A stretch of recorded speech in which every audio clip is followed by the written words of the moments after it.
Alhamdulillahilladzi amarona bittaqwa wa wassa wa hadha bikulli syai'in ilma wa ahsa.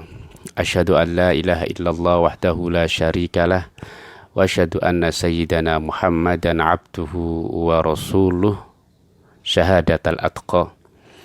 Allahumma shalli wa sallim ala sayyidina Muhammadinil Mustafa wa ala alihi wa ashabihi ahli sidqi wal wafa, amma ba'd. Ayyuhal hadirun rahimakumullah, usini nafsi wa iyyakum bitaqwallah faqad fazal muttaqun. Qala Allahu ta'ala fi kitabihil karim, a'udzu billahi minasyaitonir rajim.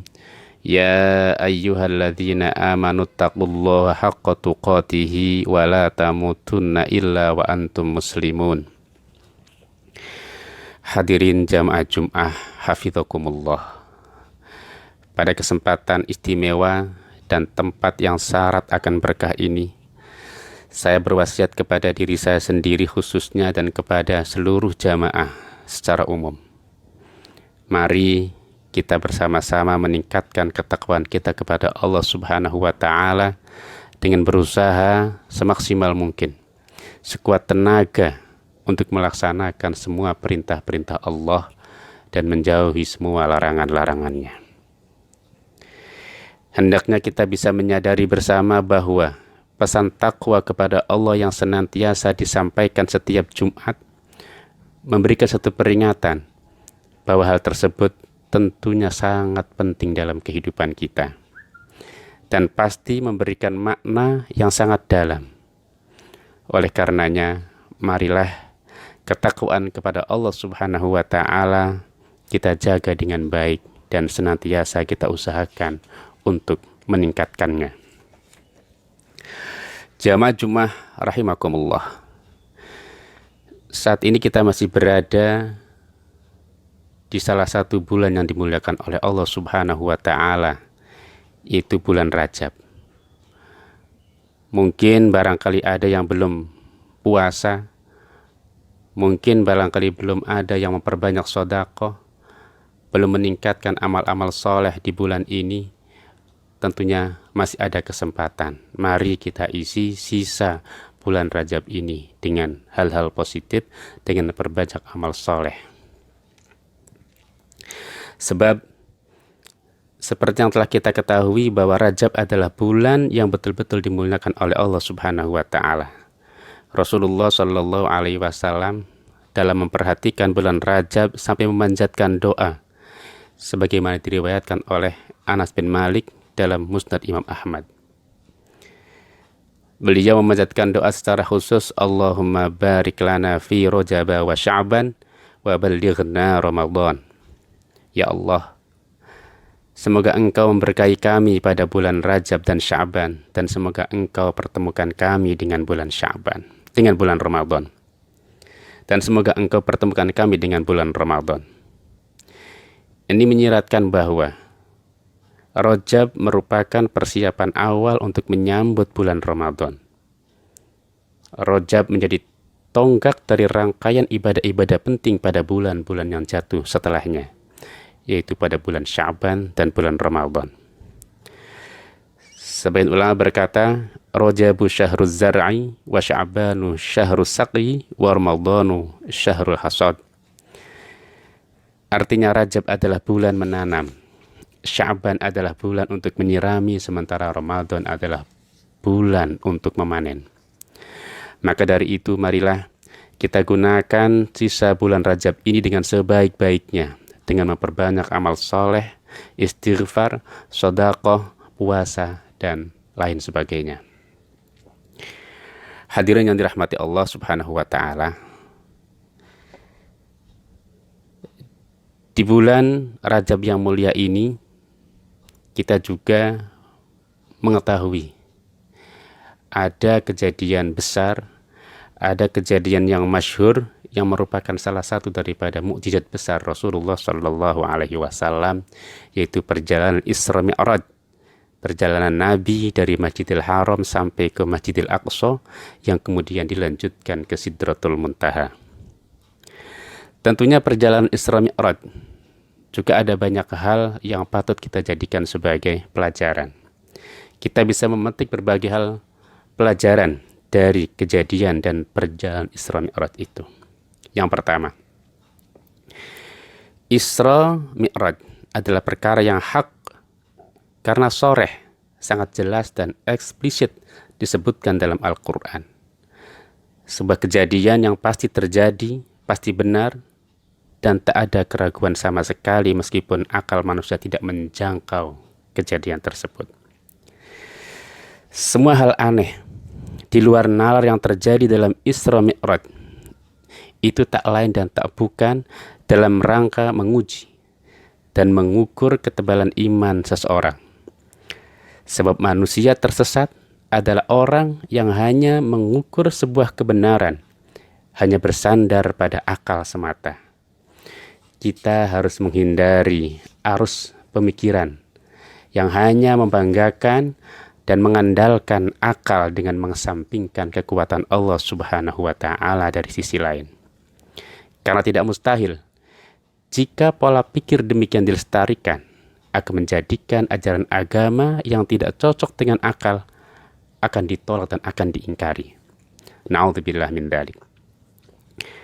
Padahal model pola pikir demikian adalah merupakan cara pandang iblis. Sebab iblis disifati dengan awwalu man qasa ad-dina bi ra'yih. Iblis adalah makhluk yang pertama kali mengukur kebenaran agama dengan akalnya sendiri. Sehingga na'udzubillah akhirnya dia dilaknat oleh Allah Subhanahu wa Ta'ala. Yang kedua,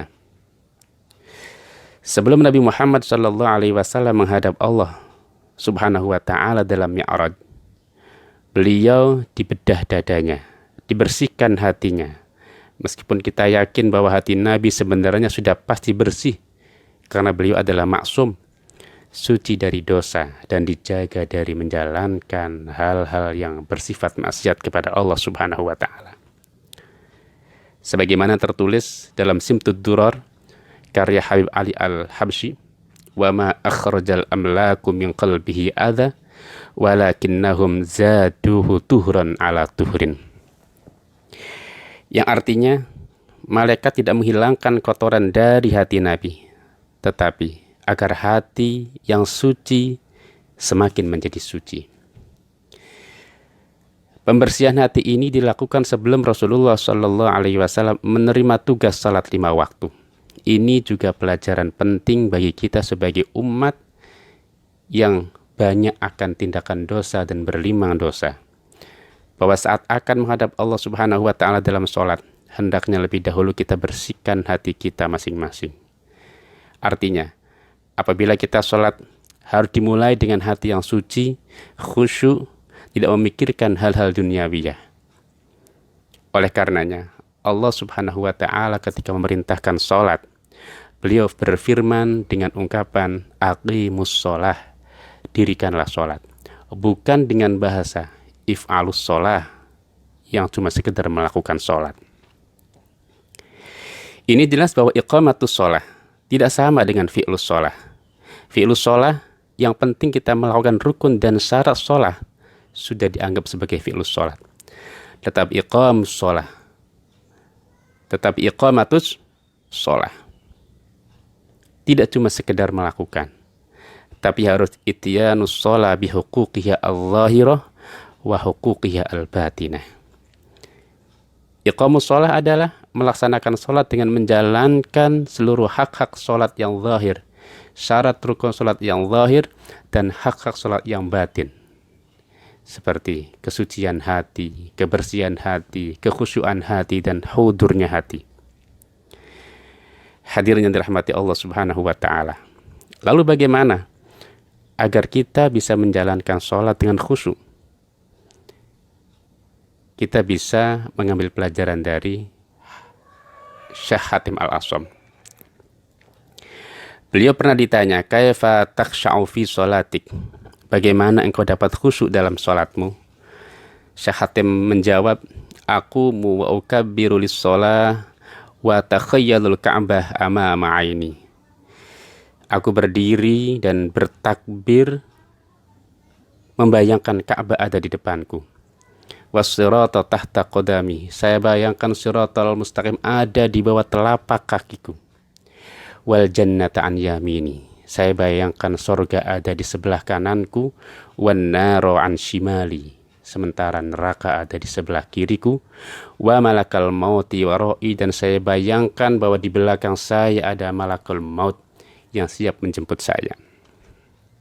Hadirin hafidhakumullah, dengan keterangan tadi kita semua dapat memahami bahwa salat yang dimaksud dalam Al-Quran yang tanha anil fahsya'i wal munkar, mampu menjaga kita dari perbuatan-perbuatan keji dan perbuatan-perbuatan mungkar, itu tentunya bukan cuma sekedar sholat biasa.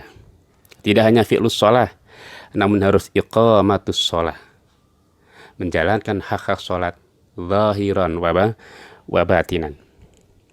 Sholat yang benar-benar khusyuk, hudur, dan dengan hati yang suci. Semoga kita semua, keluarga kita, masyarakat kita, lingkungan kita menjadi pribadi-pribadi yang muqimus sholah, orang-orang yang senantiasa mampu mendirikan sholat dengan baik. Dan semoga kita dimudahkan dalam melaksanakan semua perintah, dan kita mendapat ridha Allah Subhanahu wa Ta'ala, dan akhirnya kita bisa masuk dalam surganya. Amin ya rabbal alamin. A'udzu billahi minasyaitonir rajim. Bismillahirrahmanirrahim. Utlu ma uhiya ilaika minal kitabi wa aqimis shalah. Innas sholata tanha 'anil fahsya'i wal munkar. Barakallahu li wa lakum fil Qur'anil azim wa nafa'ani wa iyyakum minal ayati wa dzikril hakim wa qur rabbighfir warham wa anta khairur rahimin.